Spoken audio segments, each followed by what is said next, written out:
వీడియోలో support vector machine algorithm అంటే ఏంటి చెప్తాను. సో, అది మోస్ట్ ఆఫ్ ద క్లాసిఫికేషన్ మోడల్స్‌లో యూజ్ చేస్తారు.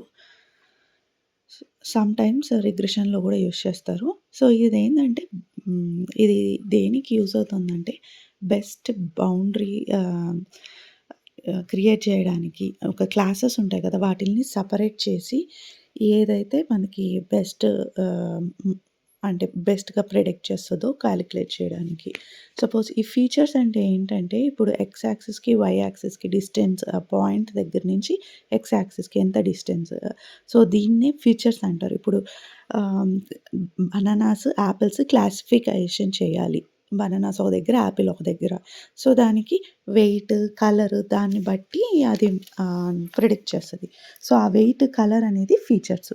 సో, ఇక్కడేందంటే బౌండరీకి దగ్గరగా ఉండే పాయింట్స్‌ని సూపర్ వెక్టార్స్ అని అంటారు. సో, ఆ సూపర్ వెక్టార్స్‌కి, బౌండరీకి మధ్య డిస్టెన్స్‌ని మార్జిన్ అంటారు. మార్జిన్ ఎక్కువుంటే ఈ మోడల్ అనేది ఎక్కువ అక్యురేట్‌గా ఉంటుంది. అంటే ప్రిడిక్ట్ బాగా చేస్తుంది అని.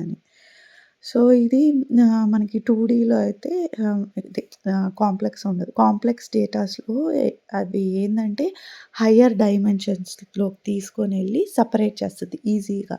ఆ ట్రిక్‌ని కెర్నల్ ట్రిక్ అని అంటారు. సో, ఇది సపోర్ట్ వెక్టార్స్ గురించి. అంటే ఈ అల్గోరిథం ఎలా వర్క్ అవుతుంది ఏంటి అనేది. Thank you.